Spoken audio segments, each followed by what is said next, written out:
Hi, welcome back to this YouTube channel. Today we have the Ryobi 40 volt lithium brushless 20-inch cordless lawnmower. And I saw it on the shelf and I thought, you know, that really looks like a lucky strike that would fit just about any lifestyle, so I know it was good for me. So here I'm going to go ahead and unbox the mower. It has a little bit of tape.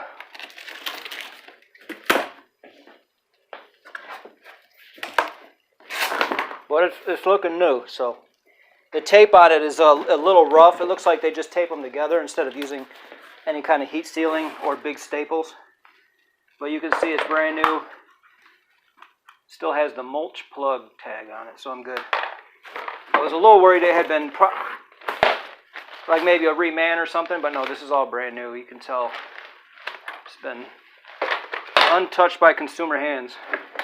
So here's the mower. The box is pretty big. It's 38 by 23 and 16 deep. For $350, you can get one that has self-propulsion. This one is $250, and you just push it yourself. Being that it's so light and all of the energy I would like to have it used for cutting, I decided to get this version. Plus the $100 kind of pushed me over the edge. So that was less than graceful. But that's it out of the box. There it is.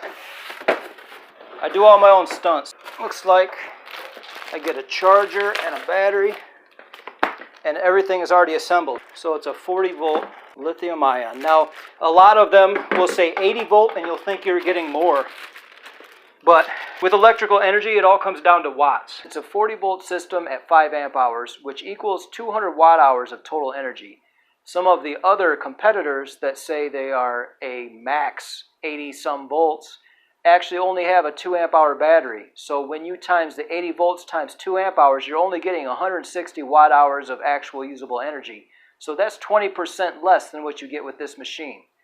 There is also a Ryobi that has the self-propelled feature, and I decided to not buy that one because I wanted all the energy in the battery to go into cutting the grass.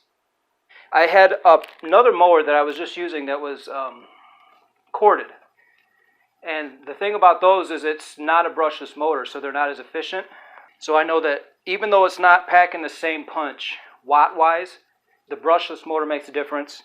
And also it doesn't always need to operate at full power. Much like a governor on a gas motor, you hear them really pick up if the grass is very tall, and then they will back off the power if it's not needed, as long as the RPMs are being kept. All that being said, I really like this one from the get-go. I'm not sure if this is extremely popular in China. It's possible that it has something to do with them or some other factory.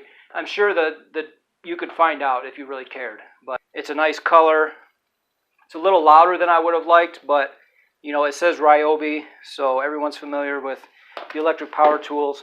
Different is good. It can be. So these have been out for like 5 years. I'll just use this key to open the battery. I have about a 1/4 acre lawn. I'm not exactly sure. I think an acre is like 8,000 square feet, or a 1/4 acre is 8,000, something like that. I did the math on it, but I only have about 2,000 square feet. But to look good, you'd probably want to get 2 batteries, if anybody's watching. Luckily, no one watches me mow my lawn, so I'm lucky in that regard. I'm not a factory tech or anything, so I assume this just lifts up somehow. Okay, so these both come out. And then this will go back. And then there's 2 settings.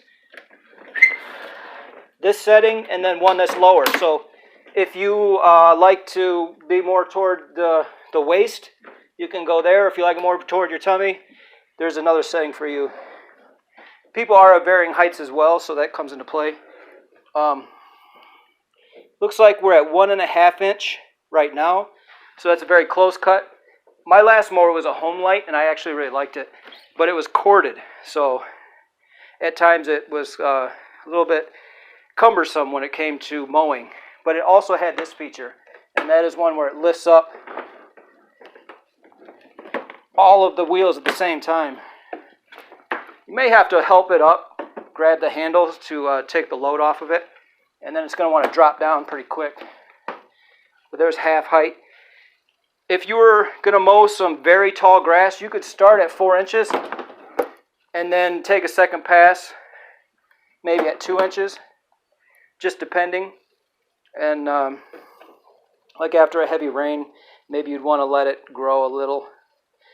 I see that it has headlights as well, which I think is really neat. There's a lot of electric cars that are coming out, some of them better than others, and it's kind of neat that it kind of honors that. So there's 2 bays for the batteries here.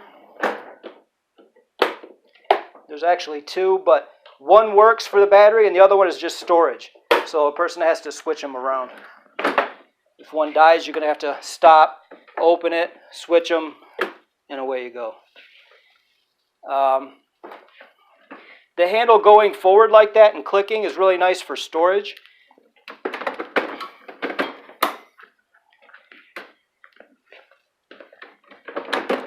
Because I'm going to want to put this in a shed. The last really nice mower I had got stolen. It was a gas mower about 10 years ago. And I haven't had a nice mower since. But I think I can put this one in the shed just like that and save a lot of space. One thing I'll probably do even before running this is sharpen this blade. This is the direction. If there was a battery in here, I would never be putting my hands down here. But I know that there's no battery in it, so I can't get hurt. And when I take the battery out before I mow, maybe every second mowing, I'll actually sharpen the blade with an angle grinder. A lot of people, they buy the electrics and they go, hey, this kind of works, you know, the first couple days. Then, like maybe 10 mowings later, 10 weeks or so, they didn't sharpen it and it stops to work for them because they're no longer cutting the grass and they're now tearing the grass. And it takes a lot of energy, sometimes more than efficiently can be provided. You know, you could always add more electric. You know, there is actually a very nice one that's like $900, and I think it has a lot of juice to it. I forgot the name of it, but it's a very high-end electric lawnmower for $900, but I would rather just sharpen the blade. It's much like pumping up your tires, and I know that has a lot of stigma to it, but it's true, especially if you like ride a bike or something like that. You know what low tires are like, and you know what pumped up tires, and then overly pumped, that can be bad too, but pumped just right, it's good, and if these are sharp, that's good. If there's anything I would change about this just at first glance, honestly, it's kind of a tub. I don't know if you've ever had like a Rubbermaid tub or a trash can. It's made of those types of materials. It may be ABS plastic or some other thermoplastic, injection molded, which is nice. You can give a nice CAD CAM design, futuristic design to it. But, you know, a lot of people, they like stamped metal. So if you really like stamped metal, this is going to be a little bit more, you might call it a toy. You know, it might be more toyish for you. But for the job that it does have a metal blade. And for me, if it lasts 5 years, regardless of the materials, I'm going to be happy. You know, if you take the cost of the gas out, 75 cents a cut, you can probably save $50 in gas over a few years. If it lasted 5 years, you could save $100. So that really cuts down on the cost of the mower. And if it's quiet, if it has headlights, you can mow at night. When it's cool, you know, maybe at 9 o'clock at night, just as the sun's starting to set, you can go out there with the headlights and it's not so darn hot. So that's kind of a good feature too, or first thing in the morning. But I think the neighbors would probably like it more at night. So yes, it is made out of plastic, but that also keeps it light. And it has a handle here and here, so a person can move it around their shed or their garage or wherever. There's also this bag.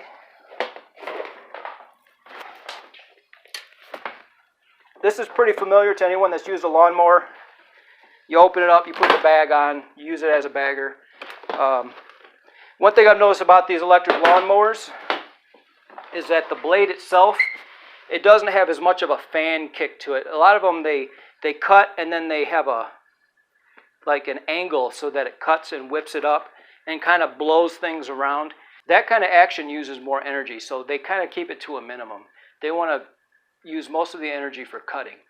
So a lot of that whipping action can be reduced with these electric lawnmowers. That's a trade-off I'm willing to accept for all the other features, for not having to mess with old gas in the spring, I'm completely outfitted to do it. I have many 2-strokes.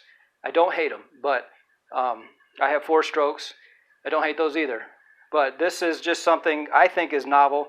It's modern and it's brushless. And I don't know if you've ever had a brushless toy, like a RC helicopter or an airplane, you know what brushless is. So there's all of that. If you have a hybrid car, you know what that does too. Saves you a lot of time, energy, and money. Okay, so I don't have a fixed position for this charger yet, but I'm right here. And looks like there's a clip of some type. I should read the instructions, but I figured I would just try to figure it out. Okay. I'm going to try my luck. It says quick start. So this is a quick start guide. This is so that you know you're not going to hurt yourself. It says open the latch. Open the latch, fully extend the lock handles. Insert the mower bag or mulching plug. Insert the battery and insert the key. So this is the key to it. They give you a quick start guide right on the keys. So that's awesome. Basically, am I kind of centered or not so much? So right out of the box, I put the battery on charge. As you can see, I'm getting 1.5 bars right now. And it's blinking, so it's going to continue to charge until that's a solid green light. It's fully assembled. Everything's ready to go pretty much. Basically, these lock down for storage. A person can store it like this. It's a modest size, about 38 inches tall, about 22 inches wide. The depth is about 15 inches. Just pull out here and pull back.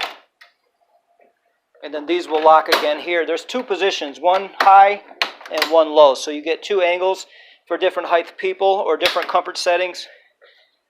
Here you unlock these, pull the handle all the way out, and it locks all the way out.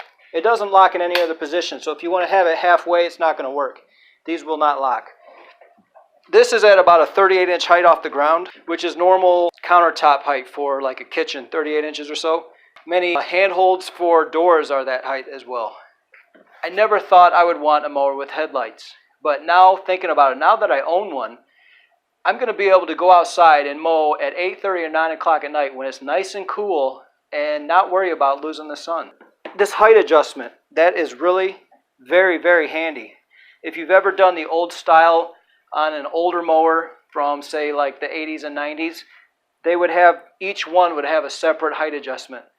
If you had really tall grass, you could do higher on the front and lower on the back. There were some benefits and advantages, but for ease of use, this system is really nice.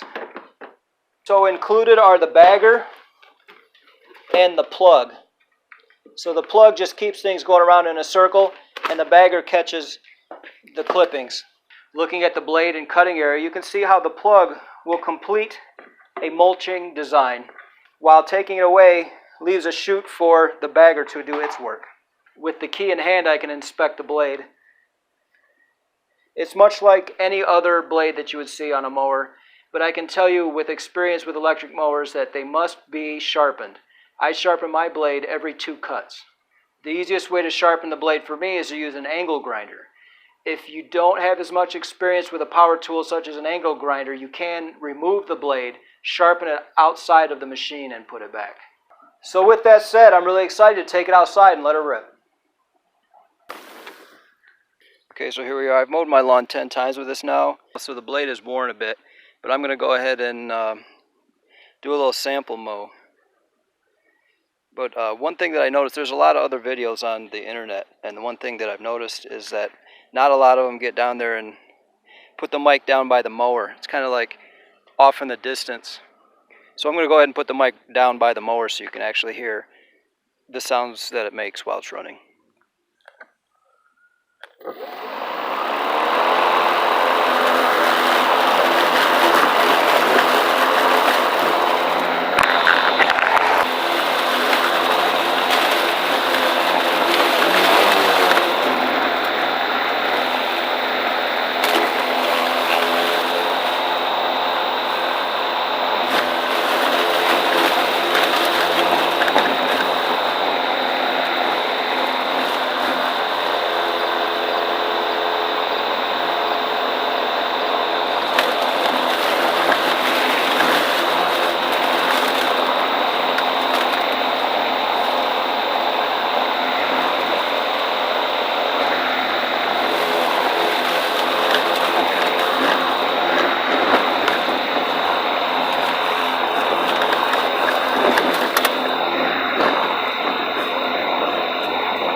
So I'm going to go ahead and take the bag off. This one got pretty full. It's usually not as full as this. That's pretty full all the way to the back, so I did pretty good. But these are long clippings, and some of them are pretty wide, so they might have acted more like sails. And I have quite a bit of weeds. If you're out shopping for mowers right now, I hope this video helped you. If you'd like to support the channel, you can shop at my eBay store, GB Hatchery. Also my affiliate, Seller Warehouse. I'll leave a link in the description to both. Like and subscribe to the channel. Enjoy all the different types of videos I produce. Thanks for watching, and you will see me in the next video. I think I'm going to just do little deletes and edits and just try to make it sound good.